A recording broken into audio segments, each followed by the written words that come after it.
Laws of motion में हमें पढ़ना क्या है? यहाँ पे न्यूटन्स लॉ पढ़ना है बच्चों, जिसको कि 9th क्लास में तुम लोगों ने पढ़ा होगा, न्यूटन्स लॉ ऑफ मोशन।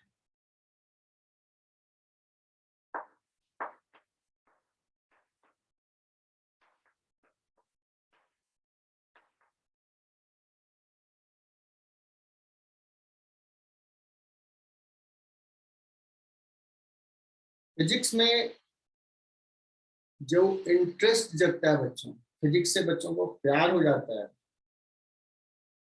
तो बहुत ज्यादा चांस है कि इसी चैप्टर से स्टार्ट होता है। मतलब मुझे तो यहीं से हुआ कि न्यूटन्स लॉ मुझे समझ में आने लगा था, मुझे मजा आने लगा फिजिक्स में। लगा कि कुछ हम सीख रहे हैं, नया दिमाग लगा रहे हैं, है ना, चैलेंजेज आते हैं इसमें। जो मेरा पहले इंक्लिनेशन था टुवर्ड्स मैथ, मैथ बहुत पसंद था। जब ये चैप्टर स्टार्ट हुआ था तो मुझे पर्सनली फिजिक्स में इंटरेस्ट और बढ़ने लगा, मैथ में भी उतना अच्छा था, और हमने एंजॉय करना शुरू किया था फिजिक्स में। खुद से पढ़ना भी, बुक्स भी पढ़ते थे।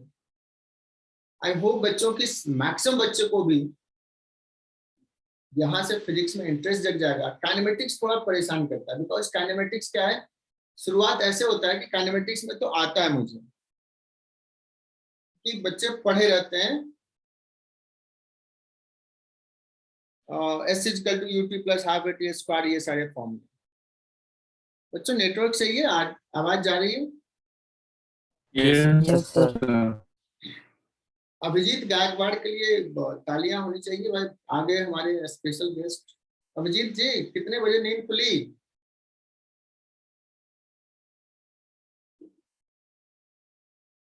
आज सॉरी सर, नहाले? थोड़ा लेट हो गया।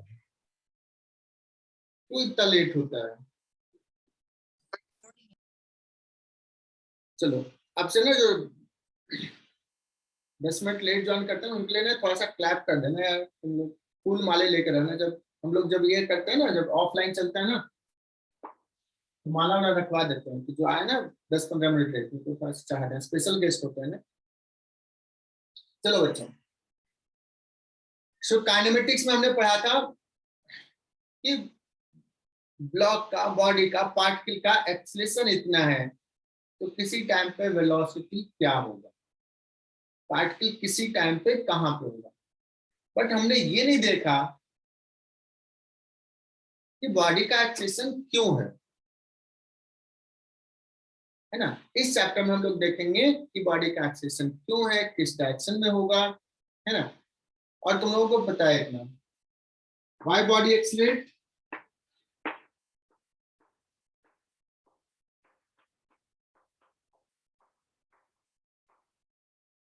पता है बच्चों क्या होता है? फोर्स। तो उसके लिए रिस्पॉन्सिबल कौन है? फोर्स, है ना। सो हमें इस चैप्टर में बच्चों फोर्स के बारे में पढ़ना है, फोर्स के एडिशंस के बारे में पढ़ना है, ये सारी चीजें डिस्कस करनी है। That means we have to look for कि what is the reason for motion, और उसका रीजन क्या है सबको क्लियर? फोर्स लगता है। क्या एक ही फोर्स बॉडी पे लगेगा या बहुत सारे फोर्स लग सकते हैं? बहुत सारे लग सकते हैं। बहुत सारे लग सकते हैं, है ना। और ये कैसा क्वांटिटी है बच्चों, वेक्टर या scalar? Vector quantity. Vector quantity है। वेक्टर। तो अगर कोई कहे कि बच्चों दो फोर्स है, एक 2 न्यूटन का और एक 8 न्यूटन का, दो फोर्स है 2 न्यूटन का और 8 न्यूटन का, उसका रिजल्टेंट क्या होगा, क्या बोलोगे? सर जब डायरेक्शन नहीं पता। हाँ, मतलब डेटा इनसफिशिएंट है टू कमेंट ऑन दिस कि 8 और 2 मिलकर के नेट फोर्स कितना होगा, ये बताना मुश्किल है, क्योंकि ये वेक्टर क्वांटिटी है, डायरेक्शन नहीं पता है। बट और कुछ कमेंट कर सकते हो क्या इस पे? वेक्टर हमने पढ़ा दिया, ये दो फोर्सेज है, एक F1 है और एक F2 है। तो F1 vector plus F2 vector, ये मैग्नीट्यूड के बारे में कोई कमेंट कर सकते हो बच्चों, किसका मैग्नीट्यूड? इतना से ज्यादा तो नहीं हो सकता है, इतना से कम तो नहीं हो सकता है।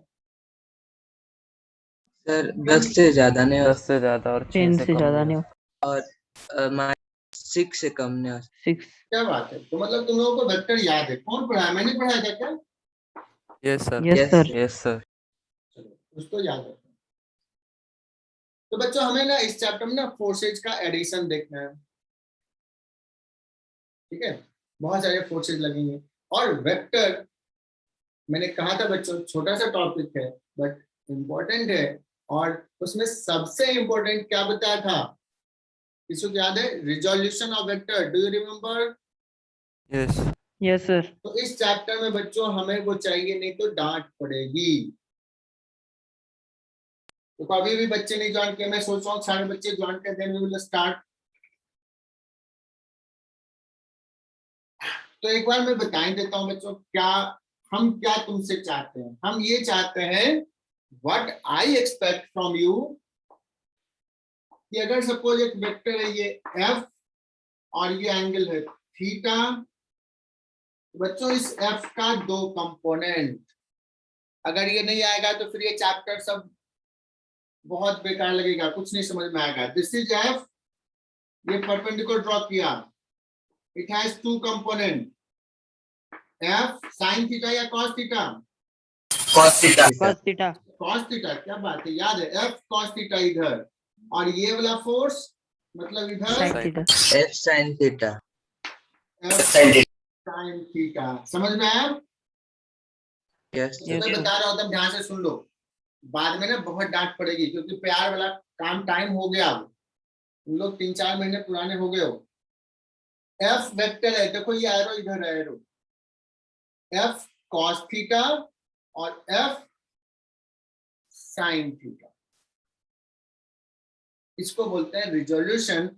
इसको बोलते हैं बच्चों एफ का कंपोनेंट इस डायरेक्शन में और इसका कंपोनेंट इस डायरेक्शन में, एफ साइन थीटा। बच्चों ऐसे सवाल बहुत फ्रिक्वेंटली आएंगे। ये ब्लॉक है एक मास m का, और ये इंक्लाइन सरफेस पर रखा हुआ ये एंगल है थीटा। मैं कहूंगा इस पे ग्रेविटी का फोर्स किधर लगेगा? यू नो दैट mg है ना, mg किधर है बच्चों? Vertical downward. ये कैसा है? हॉरिजॉन्टल है। मैं एक लाइन इससे ड्रॉ करता हूं बच्चों, ये इंक्लाइन प्लेन के परपेंडिकुलर। ये कैसा लाइन है? इंक्लाइन। inclined plane paper अगर मैं बात करूं कि ये थीटा है और ये तो 90 है, तो ये हो जाएगा 90 माइनस थीटा, ये हो जाएगा 90 minus theta. Everyone know that what Yes, is this angle, because ये पूरा 90 है, ये 90 minus theta, so this is theta, theta this is theta. Theta. अब बच्चों देखो ये पॉइंटर जो है ना, ये पॉइंटर पेंसिल का, ठीक है, ये वेक्टर का डायरेक्शन दिखाया। तो suppose this is mg vector, इस mg का दो कंपोनेंट बच्चों, mg cos theta cos theta और mg sin theta sin theta. Clear? अभी देखो, अभी बच्चे ही नहीं सारे हैं, अब उनको कैसे डांटेंगे, ज्वाइन ही नहीं किया, वो तो स्पेशल लोग हैं। जिनको पढ़ाया वो सबको समझ में आया क्या, mg को कैसे Yes, sir. Yes sir. ठीक है। मुझे लगता है इतना तुम्हें याद है, भूले नहीं हो तुम लोग अभी तक।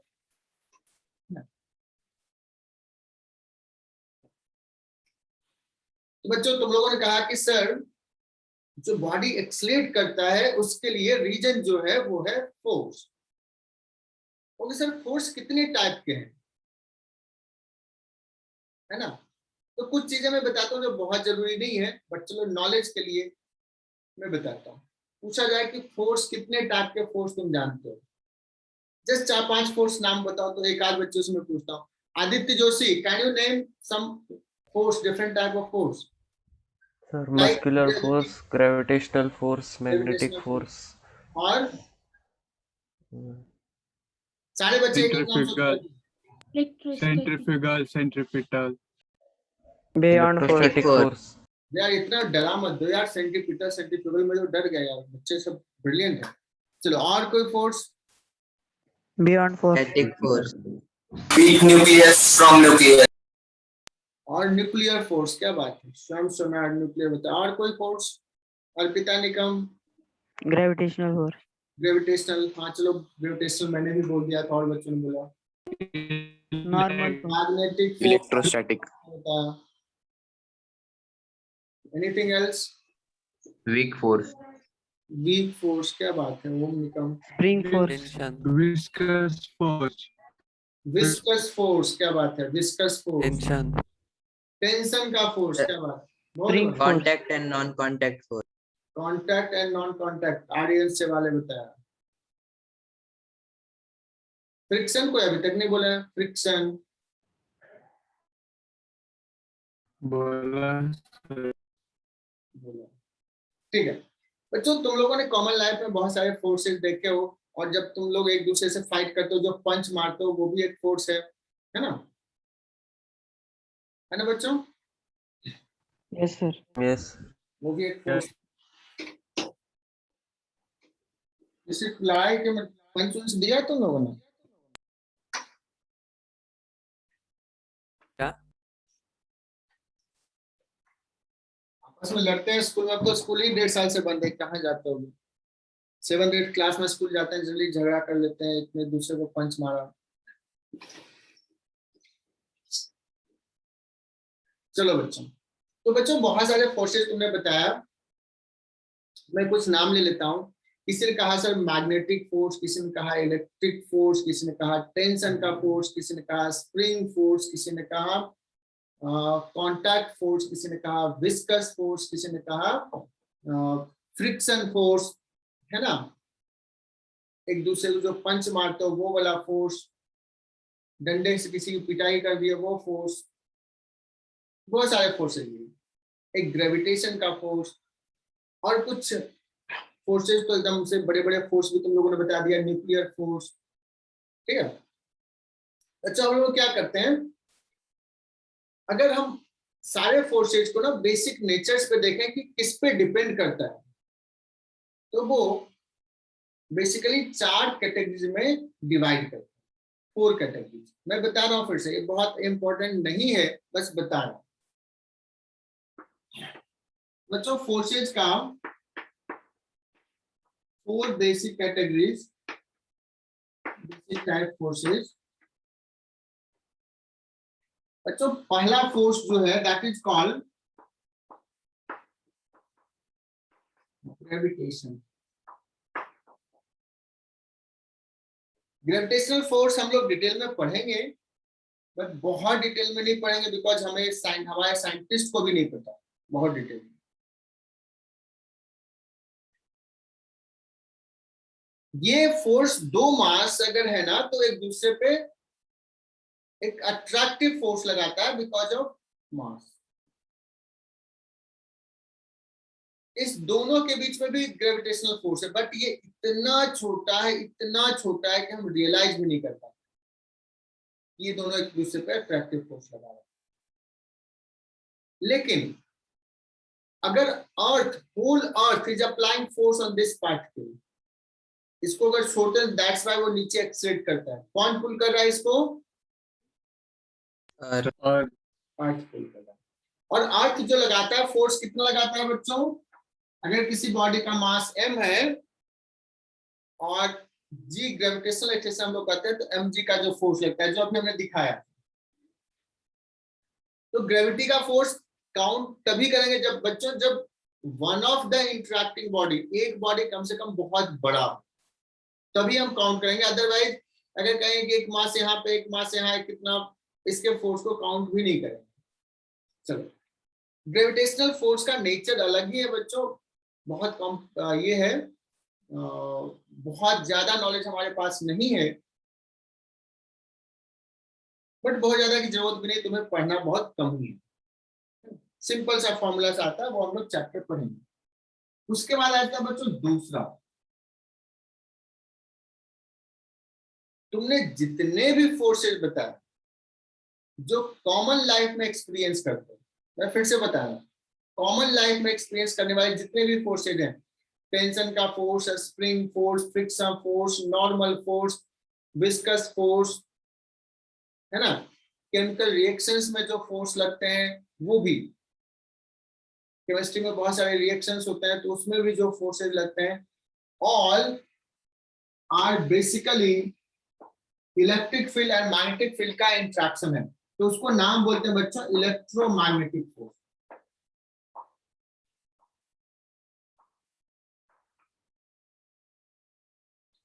दैट मीन्स मैं लैंग्वेज बोल रहा हूं फिर से, एक्सेप्ट ग्रेविटेशनल, कॉमन लाइफ में जितने भी फोर्सेस तुमने एक्सपीरियंस किया होगा, all comes into the category of electromagnetic force.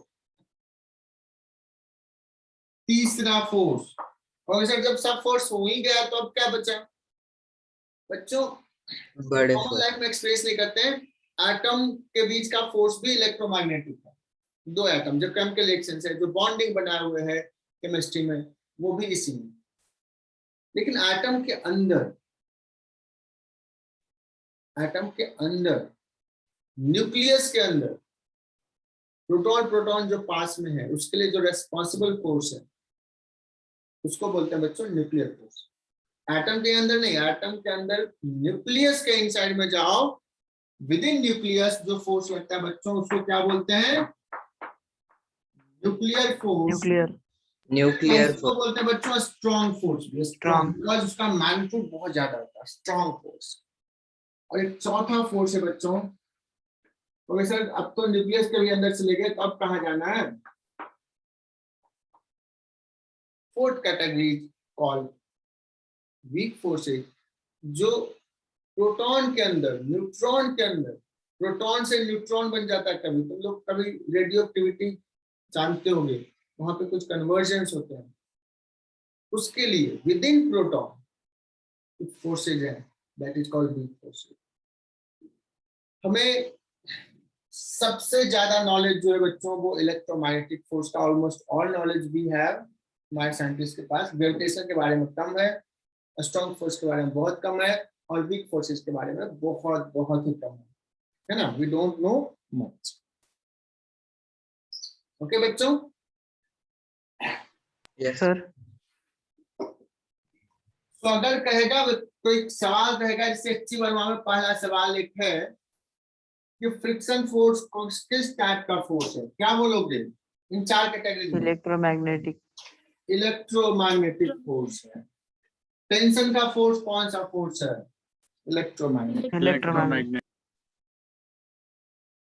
चलो बच्चों, तो हमें करना क्या है इस चैप्टर में? फोर्स के बारे में पढ़ना है। फोर्स हमने थोड़ा सा डिस्कस कर लिया, लेकिन जो डिस्कस किया मैंने पहले बता दिया, वो काम का है नहीं, अभी जरूरत पड़ेगी। तो जरूरत तो हमें किसकी पड़ेगी?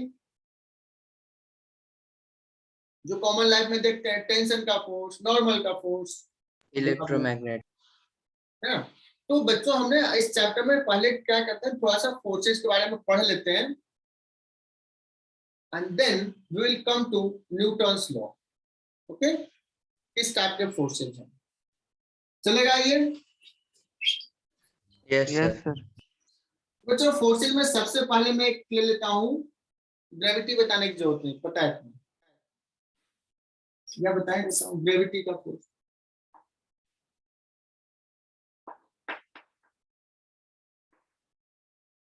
हम लोग इस चैप्टर में क्या करेंगे, कोई भी ऑब्जेक्ट को कंसीडर करेंगे, तो उस ऑब्जेक्ट पे देखेंगे कि कौन कौन फोर्स लगा रहा है। तो अर्थ pulls an object of mass m by force F is equal to mg। अर्थ पुल करता है कोई भी बॉडी जिसका मास m है, कितना फोर्स लगाएगा बच्चों?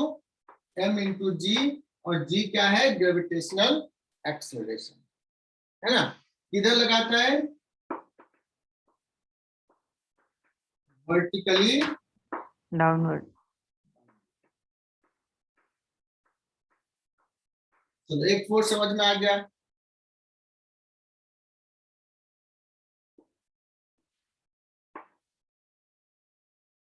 जिसे एक ब्लॉक है बच्चों, एक ब्लॉक का मास m है, ऐसे रखा हुआ टेबल पे, तो इस पे एक फोर्स लगा रहा होगा, कौन लगा रहा होगा? ग्रेविटी का फोर्स, अर्थ लगा रहा होगा, mg मैग्नीट्यूड mg। अब बच्चों अगर ये रखा हुआ है तो तुम्हें तो लगता है कि इसको एक्सेप्ट करता है, लेकिन अगर सरफेस पर रखा हुआ तो इस पे कोई और फोर्स लगा रहा है क्या? ये टेबल के सरफेस पे रखा हुआ तो Yes, sir. Yes, sir. Table.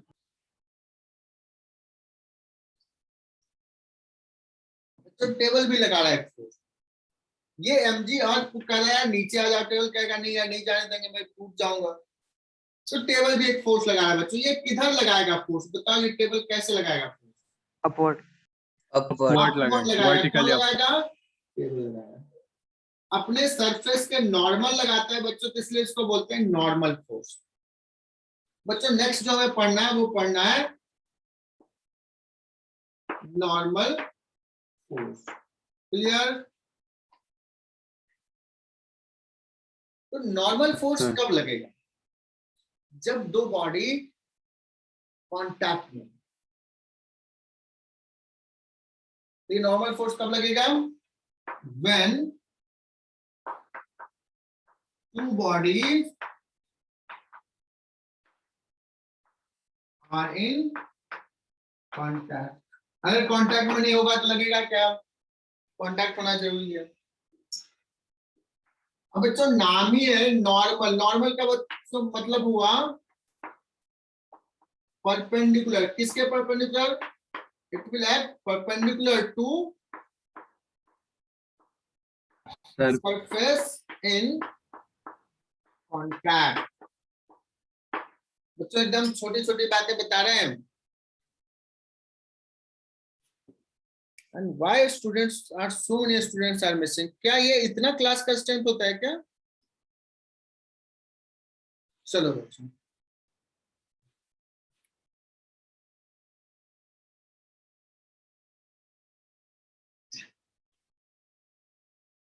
तो हम लोग बात कर रहे थे नॉर्मल फोर्स का। नॉर्मल फोर्स सरफेस के परपेंडिकुलर। अच्छा बच्चों ये जो नॉर्मल फोर्स लग रहा है वो पुश कर रहा है या पुल कर रहा है? कैन यू टेल मी किस टाइप का फोर्स है ये? Pull. पुल कर रहा है। पुल कैसे करता है? ऐसे मैग्नेट है, ऐसे दूर रख दे तो पुल किया, अट्रैक्ट किया। Push. नॉर्मल फोर्स कैसा भी दिखाया, ऐसे पुश कर रहा है ना, दूर ले जा रहा है ना, है ना? Yes. अब क्या हो रहा है देखो, इस ब्लॉक पे mg का फोर्स नीचे कर रहा है, खींच रहा है, तो उसको बैलेंस करने के लिए ये पुश कर रहा है। नॉर्मल फोर्स इट क्लियर क्या करेगा बच्चों? पुश करेगा। जैसे अगर मैं Push. बात करूं कि जैसे ये ब्लॉक है और इस ब्लॉक को ना मैंने अभी ऐसे पुश कर, मैंने पुश कर रहा हूं, एक फोर्स मैं लगा रहा हूं। कैसे कर रहा हूं? पुश कर रहा हूं। तो ये जो बोर्ड है वो इस पे कैसा फोर्स लगा रहा होगा? ये भी पुश कर रहा होगा। किधर? Normal. नॉर्मल फोर्स इधर, normally, है ना? तो ये पुश और पुल समझ में आया क्या?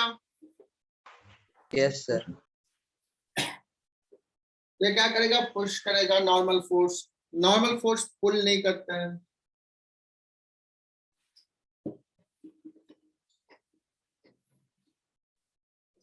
और ये कैसा होता है? हमेशा सरफेस के परपेंडिकुलर।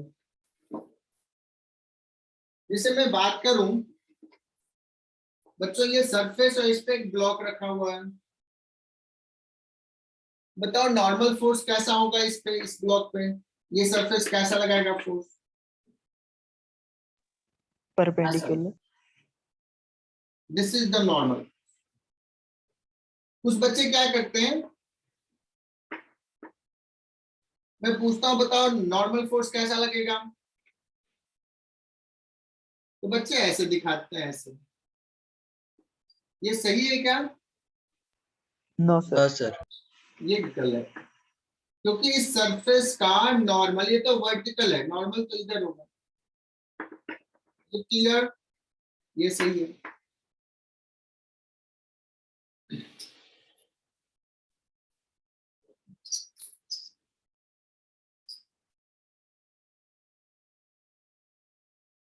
ठीक,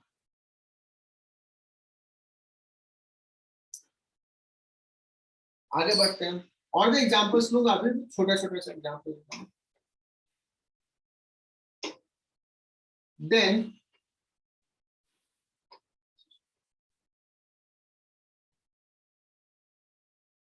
नॉर्मल के बाद बच्चों आता है tension in a string. Tension बच्चों एक होता है स्ट्रिंग में टेंशन, और टेंशन इन रॉड। हम लोग बात करते हैं, अभी स्ट्रिंग का ज्यादा यूज आएगा।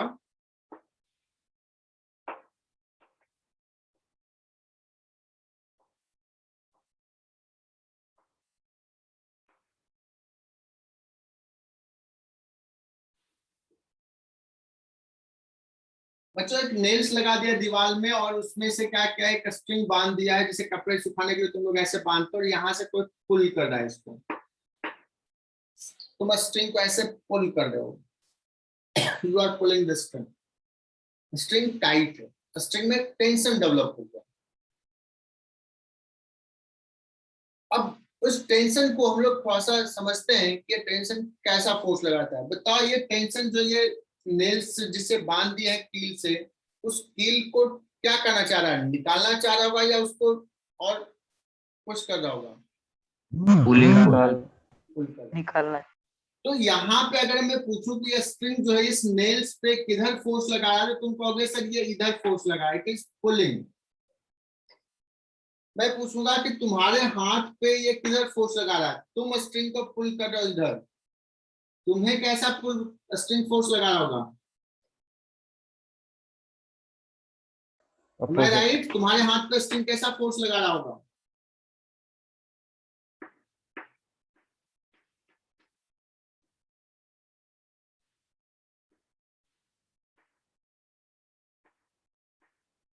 एकदम ध्यान से समझना, ये बहुत छोटी छोटी चीजें हैं, यही बच्चे बाद में परेशान करते हैं, नहीं समझते।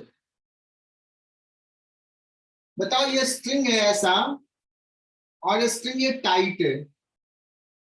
अगर मैं पूछूं कि M2 ब्लॉक पे स्ट्रिंग किधर फोर्स लगा रहा होगा, ऊपर या नीचे? Upward. ऊपर. अपवर्ड।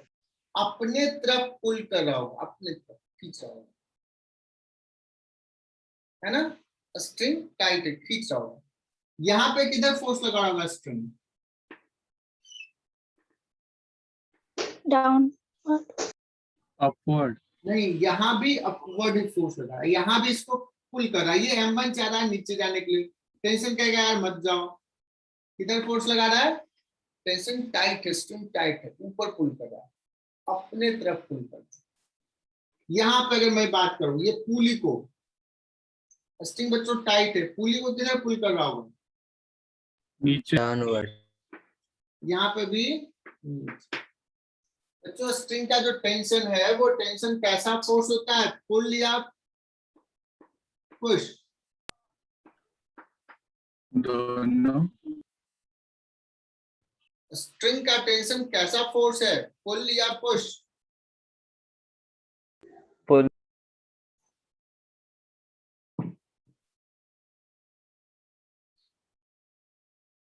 Pull. अच्छा, ये पुल कर रहा है ना अपने तरफ, देखो तो ये क्या कर रहा है? अपने तरफ खींच रहा है। स्ट्रिंग इधर है ना, इधर है स्ट्रिंग, तो ये यहाँ पे फोर्स कैसा है? इधर है। अगर कोई कहे कि कील थोड़ा ढीला हो गया और इसको ना टाइट करना है, थोड़ा ठोक के, क्या स्ट्रिंग के मीन से तुम उसको थोड़ा टाइट कर सकते हो क्या? No, sir. तो स्ट्रिंग का टेंशन कभी पुश कर सकता है क्या? No Right. सर। अगर कोई मान लो कि एक आदमी यहाँ पे खड़ा है, एक आदमी यहाँ पे खड़ा है, आपके हाथ से स्ट्रिंग पकड़ा हुआ और एक आदमी यहाँ पे खड़ा है, ये स्ट्रिंग पकड़े हुए हैं, क्या स्ट्रिंग के मेथड से इसको पुल कर सकते हो, अपनी तरफ खींच सकते हो, बट इसको कहोगे नहीं आप धक्का देके इधर गिरा दें इस तरफ, क्या हो सकता है? नहीं No. सर। नहीं जा सकता, पुश नहीं कर सकता। तो टेंशन इन स्ट्रिंग कभी पुश कर सकता है क्या? समझ में आ रहा है? ये आदमी अगर सपोज इधर गिरा तो तुम इसको इधर पुल कर लोगे, लेकिन ये अगर इधर गिरा तो स्ट्रिंग के मेथड से तुम इसको रोक पाओगे क्या? इधर गिरा, स्ट्रिंग इन टेंशन, रोप है नहीं। लेकिन अगर सपोज एक रॉड है, रॉड, तो रॉड से पुश भी कर सकते हैं, रॉड से पुल भी कर सकते हैं। तो रॉड का जो टेंशन है बच्चों,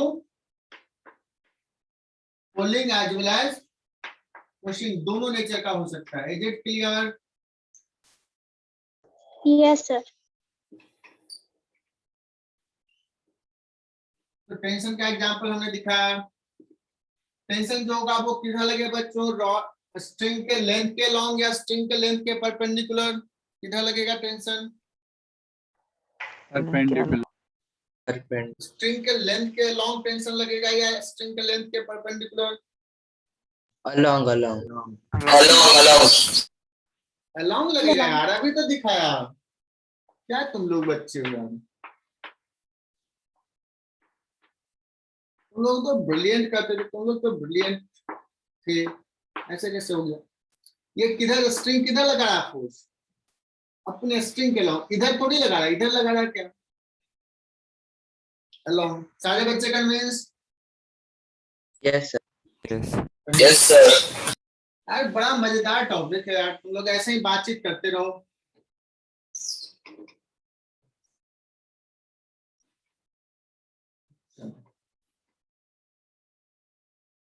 सो बच्चों, स्ट्रिंग का फोर्स पुल करता है, अपने तरफ पुल करता है। रॉड का जो फोर्स है पुल भी कर सकता है, पुश भी कर सकता है।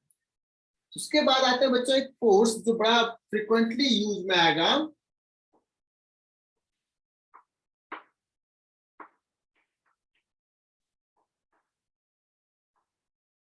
Spring force. ये होता कैसा है?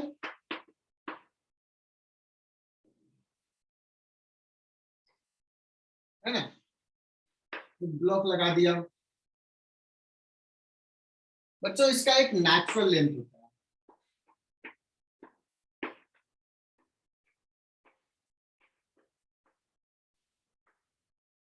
और नेचुरल लेंथ में है तो वो स्प्रिंग को फोर्स नहीं लगाता है। बट अब मान लो आदित्य जोशी ने क्या क्या इसको ऐसे पुल कर लिया, इसको पकड़ के खींच लिया, तो स्ट्रिंग बच्चों थोड़ा इलोंगेटेड हो जाएगा, यहां आ गया। और जहां नेचुरल लेंथ है बच्चों उसको बोलते हैं, नेचुरल लेंथ में जहां पे है तब जो फोर्स 0 है उस पॉइंट से कितना डिस्टेंस पुल कर लिया? x। कोई बता सकता है अगर बॉडी यहां पे ले आए तो स्प्रिंग उसको किधर फोर्स लगाएगा? पुश करेगा या पुल करेगा? Pull. Pull. पुल करेगा। कॉमन लाइफ में देखता है पुल कर रहा होगा। और ये कितना से पुल करता है बच्चों? तो some constant into x, natural length से कितना इलोंगेट किए हैं उस पे डिपेंड करता है। अगर तूने ज्यादा इलोंगेट किया तो वो ज्यादा फोर्स से पुल करेगा। क्लियर? Yes, sir. सो जो स्प्रिंग का फोर्स आता है वो क्या होता है बच्चों? F equal to K into X. कहोगे सर K क्या है?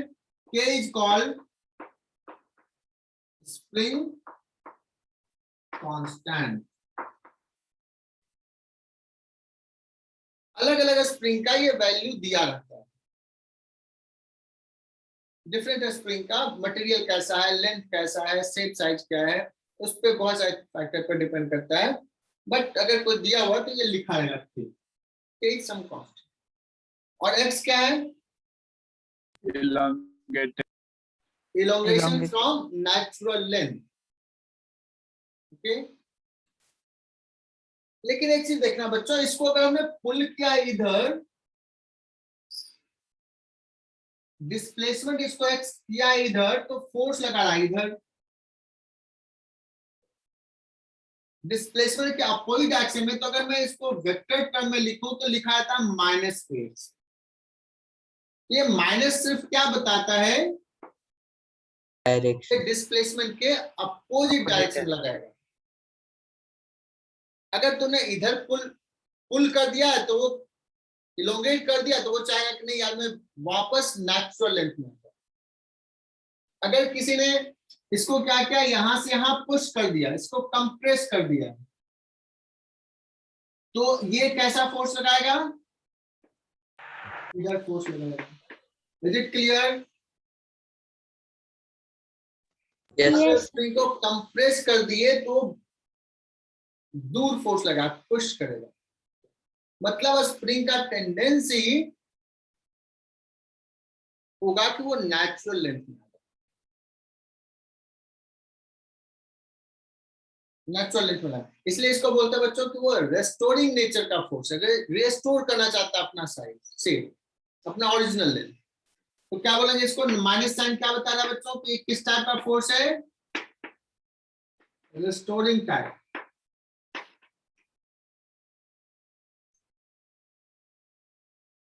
तो स्प्रिंग बच्चों सिर्फ पुल कर सकता है या पुश भी कर सकता है, दोनों दोनों दोनों करेगा, है ना। तो अगर स्प्रिंग इलोंगेटेड है या कंप्रेस्ड है उसके अकॉर्डिंगली तुम बता सकते हो। तो देखते हैं बच्चों,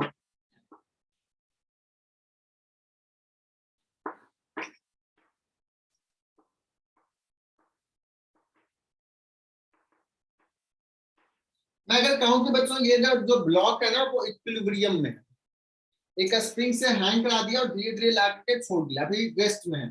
सो कैन यू टेल मी इस पे कौन कौन सा फोर्स लग रहा है, हैंग कर रहा है, ग्रेविटेशनल ग्रेविटेशनल का फोर्स लगा है, वो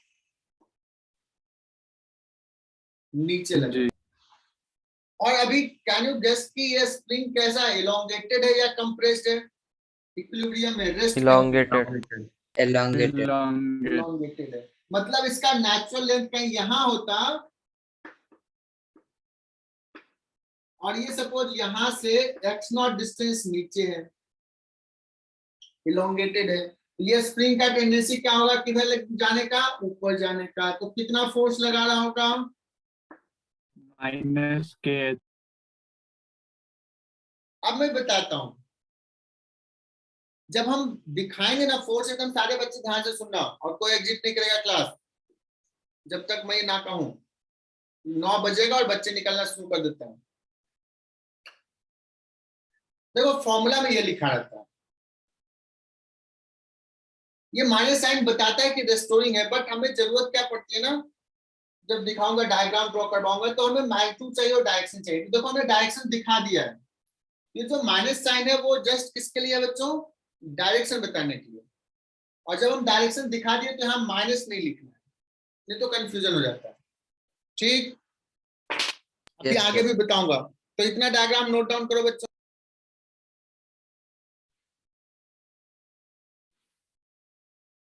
स्प्रिंग फोर्स बता दिया, और कुछ ऐसे फोर्सेज आएंगे ना तो हम लोग आगे बताएंगे। ठीक है, सब हम लोग मूव करते हैं न्यूटन्स लॉ।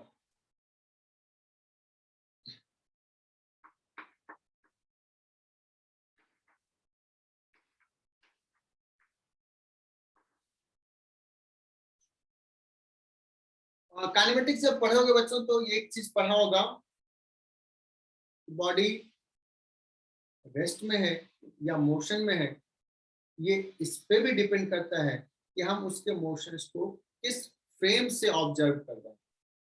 तो फ्रेम के बारे में भी डिस्कशन किया गया होगा वहां पे, यहाँ भी डिस्कस करेंगे। बट अभी हम लोग बात करते हैं न्यूटन्स लॉ, और मैं नहीं बता रहा हूँ बच्चों, फर्स्ट लॉ तो तुम लोग बताओगे। कितने लॉ है, 4? कितने लॉ है न्यूटन? 3 तीन ही है, अच्छा ठीक है भाई। चलो तो फर्स्ट लॉ तीन ही है, चलो इतना तो पता है। तो ये तीनों लॉ ना 2 मिनट में फिनिश करते हैं यार, कॉलेज में भी तुम्हारे क्लास स्कूल में भी रहता है। फर्स्ट लॉ का आदित्य पाटिल ने कहा से लॉ ऑफ इनर्शिया करते हैं, बहुत बढ़िया यार। कोई स्टेट करेगा क्या, किसी का नाम बोलूं मैं, किससे मैं पूछूं?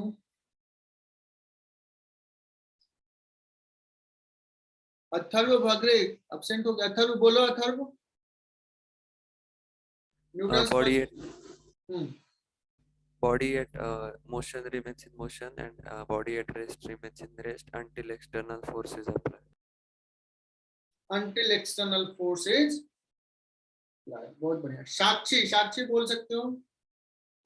सर वही, बॉडी रिमेन्स एट रेस्ट जब तक उस पे फोर्स नहीं लगाया जाता है, मोशन में रहती है जब तक उसको फोर्स लगा के रुकाया नहीं जाता है। अच्छा। और कोई?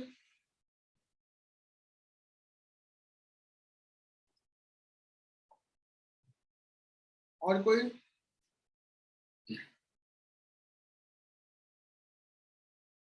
सर वो यूनिफॉर्म Force is मोशन होना equal to चाहिए। 0, then acceleration will be 0. बहुत बढ़िया, एकदम सही बच्चों, तुम लोगों ने बहुत बढ़िया रट्टा मारे हो गए स्कूल्स में 10th में। मुझे तो नहीं आता है, बट तुम लोगों से मैं सिखाऊं। बच्चे बोलते हैं कि if a body will continue to its motion, remain in its state either in rest or in motion until and unless net force acts on this या unbalanced force act on this। मतलब सिर्फ force नहीं, unbalance तुम लोग कुछ बोलते हो या नेट बोलते हो, है ना। हो सकता है किसी बॉडी पे 2 फोर्स लग रहा है बट दोनों का रिजल्टेंट क्या है, 0 है। तो बॉडी का जो मोशन है बच्चों, जो स्टेट है वो स्टेट मेंटेन होगा। यही बात कर रहे थे ना। मतलब बॉडी के मोशन में चेंज नहीं आएगा, बॉडी के वेलोसिटी में चेंज नहीं आएगा। तो इसको मैं ना बहुत शॉर्ट में बताना चाहता हूँ। तो थोड़ा सा इंजीनियर बनने वाला है तो थोड़ा चीजों को ना बहुत संक्षेप में बताते हैं बच्चों। तुमने कहा कि बॉडी का एक्सेलेरेशन जो है वो 0 होगा, मतलब वेलोसिटी चेंज नहीं हो रहा है, यही करो ना। रेस्ट में है तो it will continue to remain at rest, motion में है तो it will continue to remain in that particular motion. Acceleration will be 0 if unbalanced force, resultant force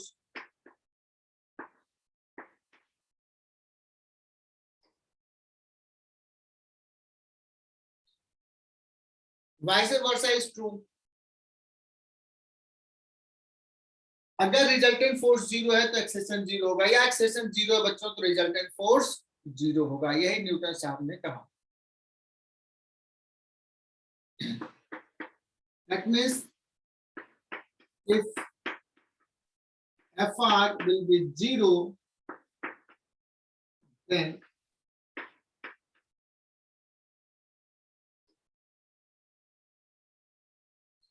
क्या न्यूटन फर्स्ट लॉ का शॉर्ट में इतना बता दूं बच्चों? Yes, sir.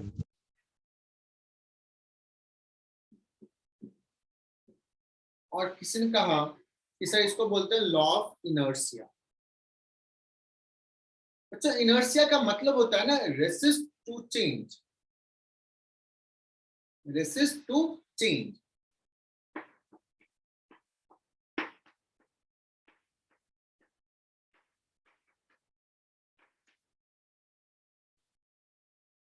जिसे बच्चों तुम लोग घर पे ना अभी सो रहे हो मॉर्निंग में, देखो अभी बहुत सारे बच्चे सो रहे होंगे, उनको मम्मी जगा रहे होगी, जग नहीं रहा होगा, उसको नींद में है यार, क्यों जगे, उसका है मोशन नहीं, अभी तो सोना है। तो कोई भी चीज है, in fact this is law of nature, कि जो चीज है उसको उसी में रहना चाहता है, चेंज होना नहीं चाहता। चेंज किसी को नहीं पसंद, इसी को बोलते हैं इनर्शिया। अगर चेंज करना है तो कुछ एक्सटर्नल फैक्टर होगा। तो अगर बॉडी का जो मोशन है बच्चों वो उसी मोशन में कंटिन्यू करेगा, लेकिन अगर उसको चेंज कराना है तो हमें एक एक्सटर्नल फैक्टर, एक फोर्स लगाना पड़ेगा। जो टेंडेंसी है to remain in that state, that is called inertia property. तो इसीलिए कहा कि अगर कोई फोर्स नहीं लगाया तो उसका इनर्शिया के कारण वो उसी स्टेट में रहेगा। That's why this is called, first law is called, ऐसे भी बोलते हैं बच्चों, लॉ ऑफ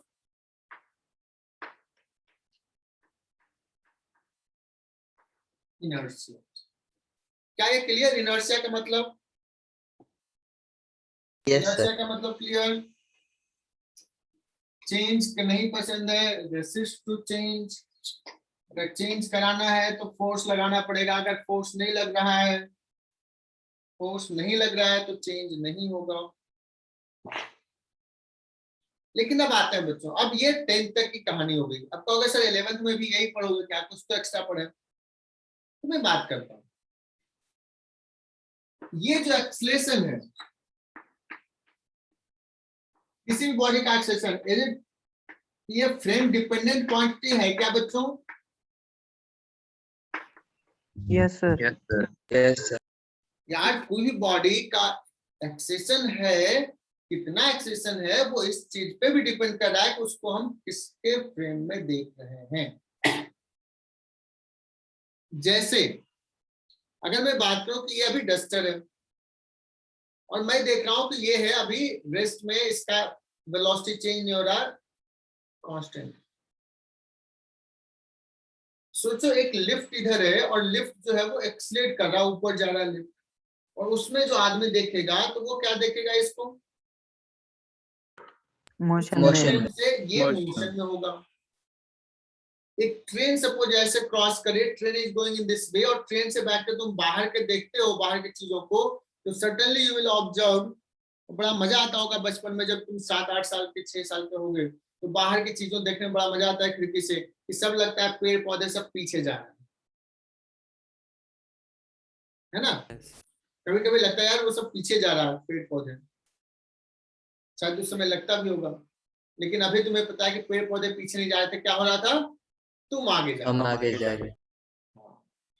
तो बच्चों हमें पता है कि हमें किसी भी चीज के मोशंस को देख रहे हैं तो वो क्या होता है? फ्रेम डिपेंडेंट होता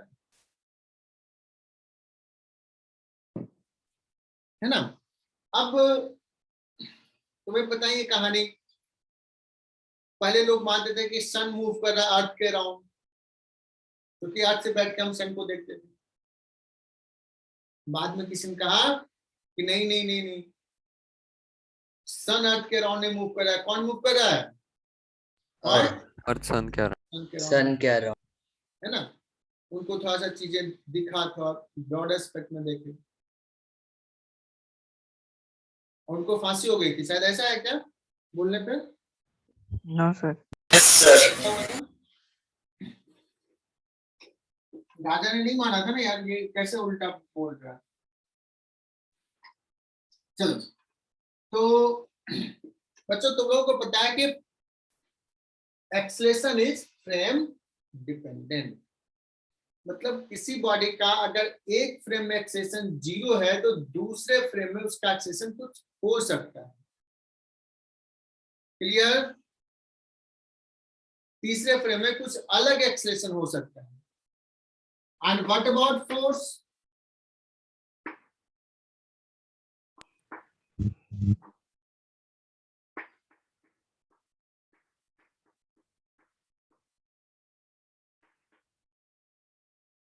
तो फोर्स जो है वो फ्रेम इंडिपेंडेंट, ये मैं फैक्ट बता रहा हूं।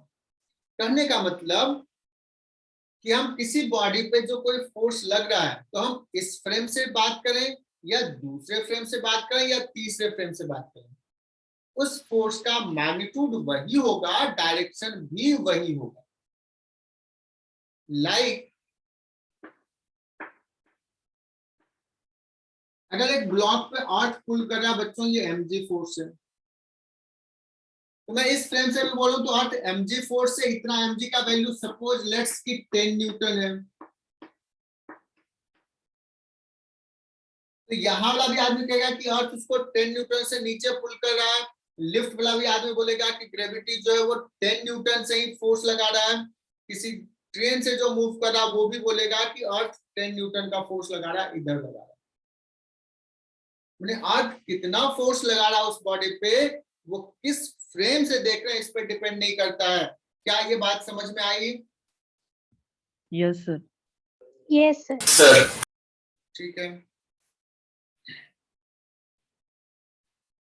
अब बताना बच्चों, अगर कहोगे कि सर ये फ्रेम डिपेंडेंट और ये फ्रेम इंडिपेंडेंट, और लिखना भी है नोटबुक में, लिखो जैसे मैंने लिखा है। अब हम इस न्यूटन साहब ने जो कहा उस पे आते हैं। न्यूटन साहब ने कहा कि एफ आर अगर 0 है तो एक्सेलरेशन क्या होगा? 0 होगा। अब हम किसी बॉडी का देखते हैं कि सपोज इस फ्रेम में नेट फोर्स हम देख ले 0, किसी दूसरे फ्रेम में जाएंगे तो भी नेट फोर्स 0 ही होगा, लेकिन उस फ्रेम में एक्सेलरेशन 0 हो वो जरूरी तो नहीं हो सकता है, कुछ हो सकता है। Is it clear? अगर ये है तो फोर्स तो सारे फ्रेम में 0 है, बट एक्सेलरेशन अलग अलग है। तो क्या ये जो लॉ उन्होंने दिया फर्स्ट लॉ बच्चों, क्या है सारे फ्रेम में वैलिड है क्या? No, sir.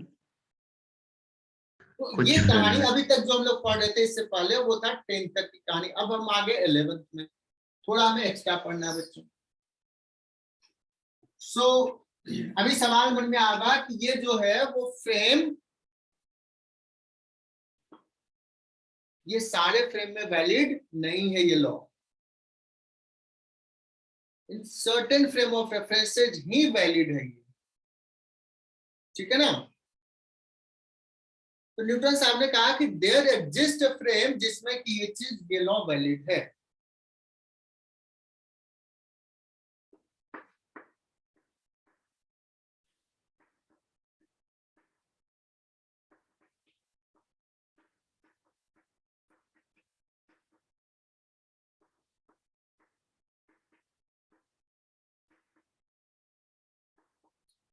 जिसमें ये लॉ वैलिड है ना, that is called inertial frame. Inertial कहां से आता है? इनर्शिया से, जो आदित्य पाटिल ने बताया, शायद आदित्य जोशी ने, शायद लॉ ऑफ इनर्शिया, इसलिए इसको बोलते हैं inertial frame. What is definition of inertial frame बच्चों? The frame in which Newton's first law valid. The frame in which Newton's first law is valid.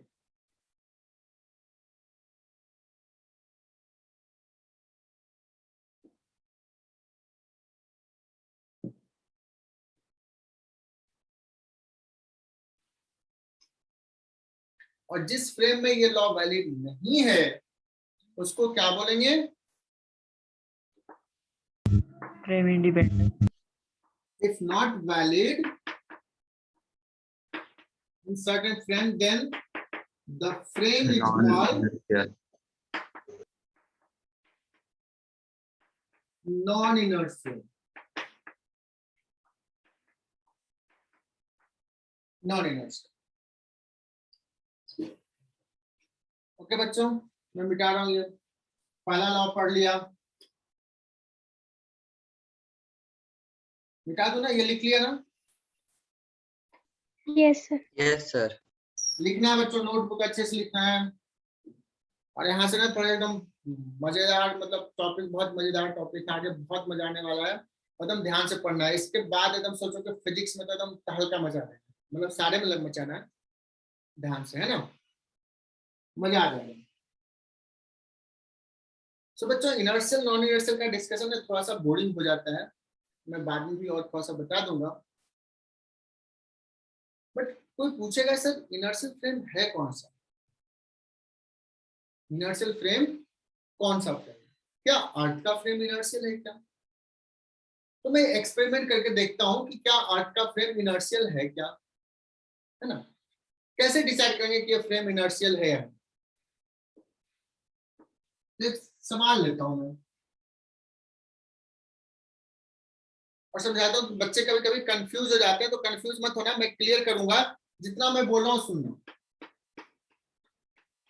एक ब्लॉक है जो अभी अर्थ के फ्रेम से देख रहे हैं या कोई भी फ्रेम से देख रहे हैं, और हम यहाँ पे बैठ के देख रहे हैं बच्चों, हम क्या देख रहे हैं? ये ब्लॉक सपोज रेस्ट में है, सपोज मान लिया रेस्ट में, और इसमें फोर्सेज देख रहे हैं।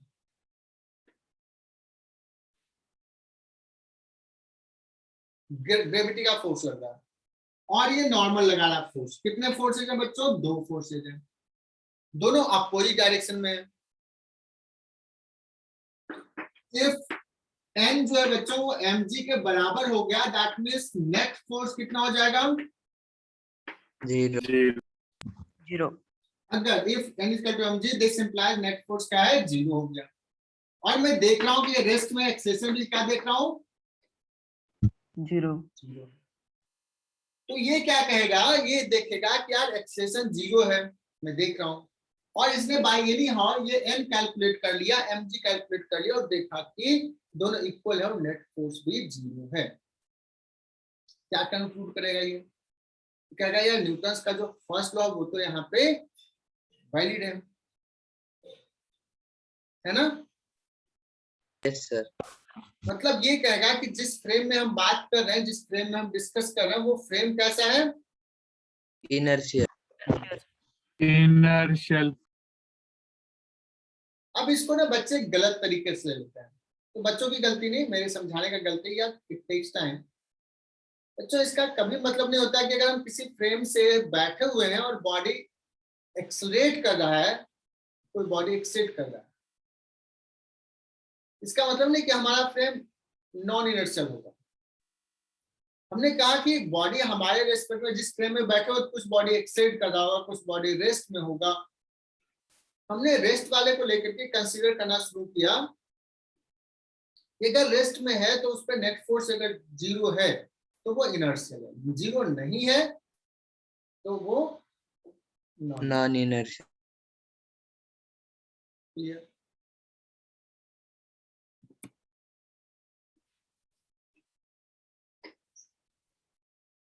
बच्चों मैं ना थोड़ा सा अर्थ के बारे में बात करता हूँ, अर्थ का फ्रेम कैसा है।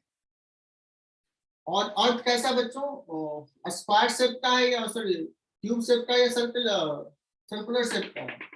स्फेरिकल शेप है और spherical, स्फेरिकल। बच्चों सोचो कि मैं ना डायमीटर पे यहाँ बैठा हूँ और अर्थ रेस्ट में या मूव कर रहा है, रोटेट कर रहा है। road, तो हमें ये फैक्ट पता है, मैं थोड़ा सा समझाता हूँ बच्चों की, बहुत ज्यादा नहीं समझ में आ सकता बिकॉज बहुत सारी चीजें नहीं पता है। मैं यहाँ पे बैठा हूँ बच्चों, तो ये जो ग्रेविटी का फोर्स लगा इस ब्लॉक पे, ये अर्थ है। तो ग्रेविटी का फोर्स देखते हैं कितने बच्चों को समझ में आता है। ग्रेविटी का फोर्स नंबर 1 डायरेक्शन में है या नंबर 2 डायरेक्शन में है? Number 2. Number 2 direction. 2 में। इधर नहीं है, ऐसा नहीं कि ऐसे रखा तो सर नीचे चला जाएगा, नहीं ना, अर्थ अपने सेंटर की तरफ पुल कर रहा है। यहाँ पे वर्टिकल यही है। और बच्चों अर्थ पे रखा हुआ है तो ये यहाँ पे एन भी लगा रहा है, तो इस पे अर्थ के इक्वेटर पे एक ब्लॉक रखा हुआ है और यहाँ पे आदित्य को बैठा दिए स्टडी करने के लिए। इसने बाय एनी हाउ कैलकुलेट किया mg कितना है, n कितना है ना।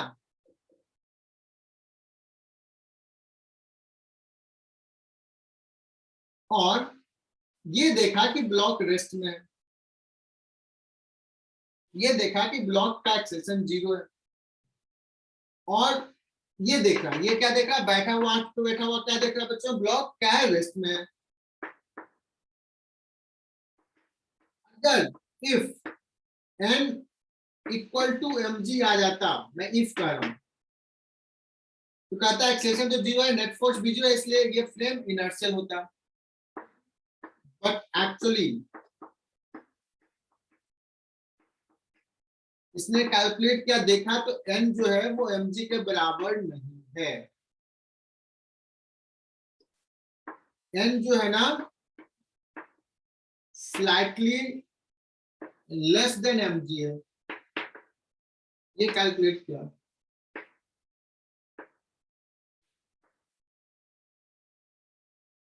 तो बताओ कि ये देखा कि n और mg इक्वल नहीं है, n थोड़ा सा कम है mg से, तो क्या कंक्लूजन ये ड्रॉ करेगा? ये जो फ्रेम जिसमें बात कर रहा वो इनर्शियल है या नॉन इनर्शियल है? non-inertial, non inertial. अब सर कहोगे ऐसा क्यों है, बिकॉज मैं आगे पढ़ाऊंगा सर्कुलर मोशंस बच्चों, तो ये एक्चुअली में ये पार्टिकल सर्कुलर पाथ पर मूव कर रहा है। मोशन बहुत कॉम्प्लिकेटेड है एक्चुअली, ये पार्टिकल सर्कुलर पाथ में मूव कर रहा है, तो we will discuss this, equations भी लिखवाऊंगा इसमें। तो एक्चुअली मैं ये फैक्ट बता रहा हूँ कि m जो है mg के बराबर नहीं है, थोड़ा सा डिफरेंट है। तो डिफरेंस कितना है, मैं क्या बोल रहा हूँ, थोड़ा सा है, लेकिन है। बच्चों अर्थ का फ्रेम जो है वो इनर्शियल फ्रेम नहीं। नहीं, इनर्शियल तब होता जब n mg के बराबर होता।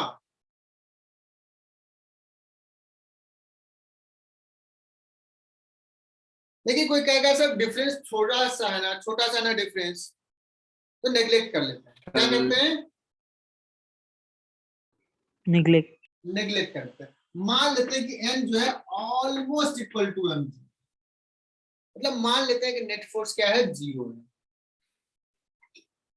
है ना।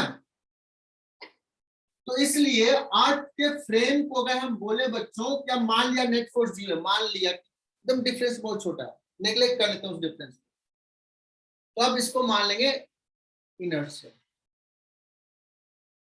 इसलिए अर्थ को बोलते हैं बच्चों approximately inertial.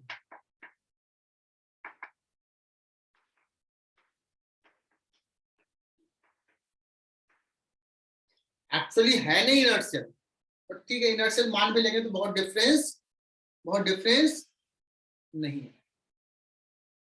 Is it clear? तो कहीं पर रहेगा लिखा हुआ स्टेटमेंट पर, सवाल ऐसे आता है अर्थ क्या इनर्शियल फ्रेम है, कहोगे नो, लेकिन हम अप्रोक्सीमेटली इनर्शियल जैसा ट्रीट कर सकते हैं।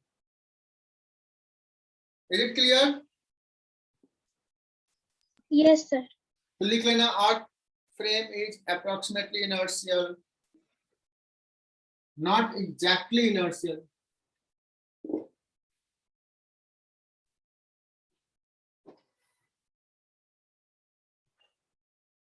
अब थोड़ा सा फटाफट कुछ चीजें बताता हूँ, इनर्शियल नॉन इनर्शियल का डिस्कशन थोड़ा सा बोरिंग हो जाता है।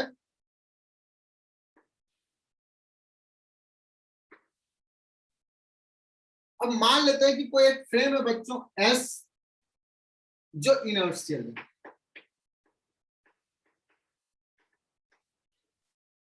और एक दूसरा फ्रेम है S डैश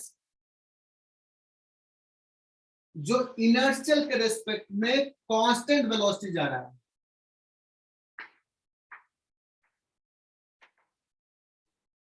तो फटाफट मैं इस चीज को बोल देता हूं, बाद में तुम्हें और क्लैरिटी आएगी।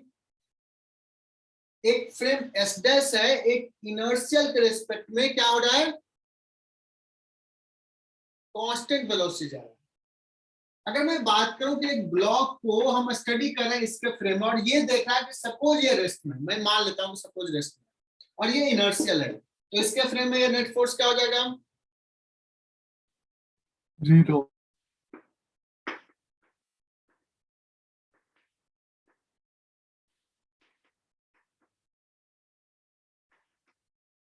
तो इसका नेट फोर्स 0 होगा, रेस्ट में है, तो ये इनर्शियल फ्रेम तो है।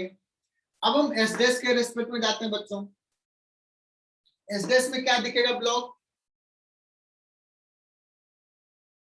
रेस्ट में दिखेगा क्या, नहीं, एस डैश के फ्रेम मूव कर रहा होगा, लेकिन मूव का जो वेलोसिटी है वो मोशन का, वो वेलोसिटी कैसा है, कांस्टेंट या वेरिएबल, कांस्टेंट, बिकॉज ये इसके रेस्पेक्ट में कांस्टेंट वेलोसिटी जा रहा है, तो इसको दिखेगा कि एम ब्लॉक जो है कांस्टेंट वेलोसिटी जा रहा है, मतलब एक्सेलेरेशन 0 है। और नेट फोर्स तो बच्चों फ्रेम से डिपेंडेंट है ही नहीं, नेट फोर्स तो इसमें 0 तो इसमें भी 0 है, मतलब ये फ्रेम में भी न्यूटन्स लॉ वैलिड हो गया कि नहीं? Yes sir. बच्चों अब स्टेटमेंट ध्यान में रखना, ये क्लैरिटी बाद में आ जाएगी। If a frame is moving with constant velocity with respect to an inertial frame, then the frame will be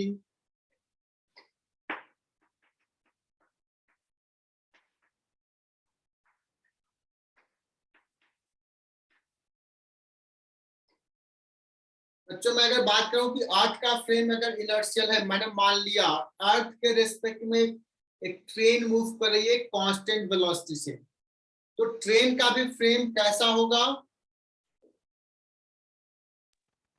Inertial. Inertial होगा। लेकिन अगर सपोज ये इनर्शियल है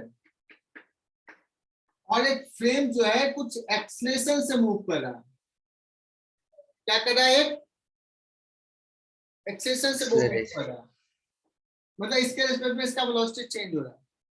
अब मैं बात करता हूं सपोज एक ब्लॉक है जो इसके रेस्पेक्ट में सपोज रेस्ट में, इनर्शियल के रेस्पेक्ट में, तो इस पे नेट फोर्स 0 है, वेलोसिटी चेंज तो नहीं हो रहा है इसके रेस्पेक्ट में, बट इसके रेस्पेक्ट में अगर जाए बच्चों तो इसका वेलोसिटी क्या होगा? Variable. वेरिएबल हो जाएगा। Increase होगा. इसके फ्रेम में इसका एक्सलेटेड दिखेगा ब्लॉक, जबकि नेट फोर्स तो 0 है, इसमें 0 है तो इसमें भी 0 है, बिकॉज नेट फोर्स तो फ्रेम इंडिपेंडेंट है। तो ये फ्रेम बताओ कैसा होगा? Non-inertial. Non inertial. Non inertial. बच्चों अभी का पूरे डिस्कशन को एक छोटे से लैंग्वेज में समझना, छोटी सी बात से समझना कि एक इनर्शियल फ्रेम के रिस्पेक्ट में दूसरा फ्रेम अगर एक्सेलरेटेड होगा तो वो दूसरा फ्रेम नॉन इनर्शियल। फ्रेम जो होगा वो नॉन इनर्शियल। क्या ये दिमाग में बैठ गई बात? Yes yes sir. कभी शॉर्ट में मैं ऐसे बोल दूंगा बच्चों, accelerated frame are non inertial. कहने का मतलब एक्सलेटेड किसके रेस्पेक्ट में?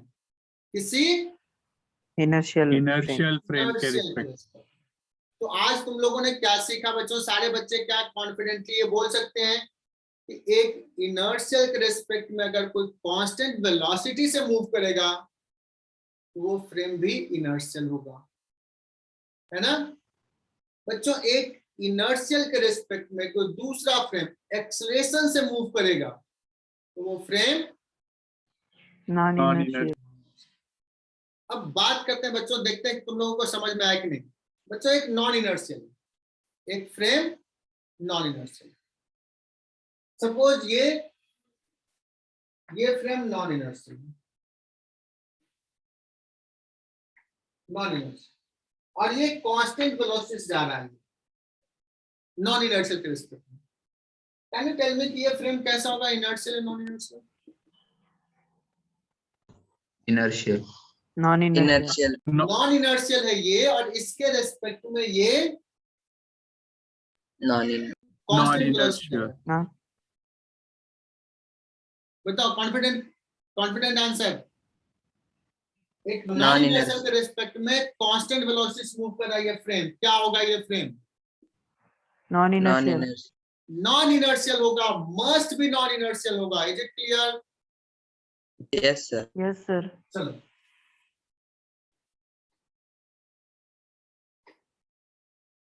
अब ना एक आध सवाल मैं दूंगा ना, तो जब सवाल आएंगे ना तुम समझोगे। मैं अब आगे बढ़ रहा हूँ, इनर्शियल नॉन इनर्शियल को छोड़ करके आगे बढ़ रहा हूँ।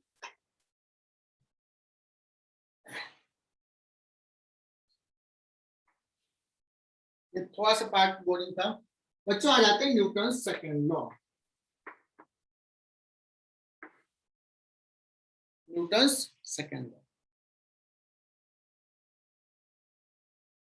जो सेकेंड लॉ में ये है, न्यूटन साहब ने कहा कि अगर बच्चों नेट फोर्स 0 है तो बॉडी का एक्सेलरेशन 0 होगा। बॉडी अपने मोशंस को कंटिन्यू करेगा, चेंज नहीं होगा। लेकिन अगर चेंज करा तो तुम ही लोगों ने कहा उस पर फोर्स लगेगा। मतलब अगर बॉडी पे नेट फोर्स होगा बच्चों तो बॉडी क्या होगा? बॉडी का मोशन चेंज, है ना। तो उन्होंने रिलेशन बताया।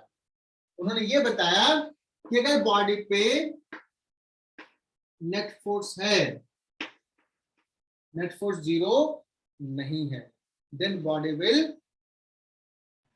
change its motion, body will accelerate, body will have acceleration. तो बॉडी का एक्सेलरेशन कितना होगा बच्चों? बॉडी का जो एक्सेलरेशन होगा उन्होंने लॉ दिया, उन्होंने दिया कि जो बॉडी का एक्सेलरेशन होगा वो मास पे डिपेंड करेगा उस बॉडी पे, और ऐसा कुछ रिलेशन होता है। ये हो गया सेकंड लॉ। देखो इसमें बहुत सारी चीजें, ये बच्चों वेक्टर इक्वेशन है। जो डायरेक्शन होगा नेट फोर्स का वही डायरेक्शन होगा एक्सेलरेशन। एक्सेलरेशन। या अगर मैं उल्टा कहूं कि मुझे पता है बॉडी का एक्सेलरेशन इधर है, मैं कहूंगा कि बॉडी पे जो नेट फोर्स लग रहा होगा वो इधर ही लग रहा होगा, ठीक है ना। बट कुछ बच्चे ने मुझे मैसेज किया, कहा कि सर न्यूटन साहब ने तो कुछ अलग फॉर्मूला दिया था। यस, ओरिजिनली उनका जो था सेकंड लॉ वो ये नहीं था, उनका था जो सेकंड लॉ था वो बच्चों मोमेंटम पे बेस्ड, और मोमेंटम ज्यादा इंपॉर्टेंट क्वांटिटी है, बट समझने के लिए हमने ऐसे लिखा है। मतलब अगर बॉडी के पास वेलोसिटी है मतलब उसको कहते हैं बच्चों मोमेंटम भी बोलते हैं। तो मोमेंटम का डेफिनेशन देता हूं, हालांकि इसको हम बाद के चैप्टर में पढ़ाऊंगा इसको। अगर किसी बॉडी का मास m है बच्चों, वेलोसिटी v है, तो एक वेरी इंपॉर्टेंट टर्म्स आता है, that is called linear momentum. अगर velocity constant, momentum constant. Momentum is more basic physical quantity. Newton साहब ने कहा कि किसी बॉडी का अगर मोमेंटम चेंज होगा तो उस पर एक नेट फोर्स होगा,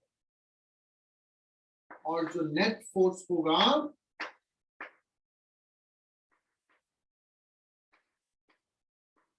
that is equal to rate of change of momentum. This is original.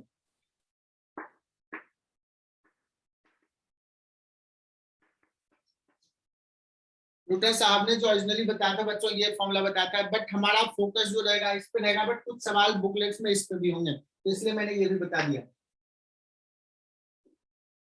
तो कहोगे सर ये और ये डिफरेंट है क्या? Not exactly, but this is more basic, this is more basic. Sir ये तो क्या होता है, P क्या होता है, m इंटू वी होता है। अब m को कांस्टेंट इंटीग्रेशन डिफरेंशिएशन से बाहर ले सकते हैं, कब ले सकते हैं बच्चों? जब m कांस्टेंट। तो क्या हम कोई बॉडी ले रहे हैं जिसका मास कांस्टेंट है, in that case we can take outside, और ये हो जाएगा dv by dt, और dv by dt को क्या बोलते हैं? एक्सेलरेशन। तो यहां से यहां पे आ गया, लेकिन इस स्पेशल केस है कि मास कांस्टेंट होना चाहिए। ये बच्चों स्पेशल है और हम लोग इसी पे ध्यान देंगे अभी इस चैप्टर में। तो कहानी क्लियर ये? Yes sir. तो Newton second law complete? Yes sir. अच्छा सेकंड लॉ में क्या कह रहा है बच्चों? सेकंड लॉ में भी ये किस फ्रेम में वैलिड होगा? क्या ये सारे फ्रेम में वैलिड होगा क्या? No sir. क्योंकि नेट फोर्स तो वो तो फ्रेम इंडिपेंडेंट है, हर फ्रेम में इतना ही रहेगा, बट एक्सेलरेशन अलग फ्रेम में अलग होगा। तो this is not valid in all frame of reference, this is valid only in inertial inertial frame. This is valid only in inertial frame. चलो बच्चों सेकेंड लॉ कंप्लीट कर लिया। अब आते हैं और कौन सा लॉ बचा हुआ है? third थर्ड लॉ लिख ही लो बच्चों। थर्ड लॉ जो है वो क्या है?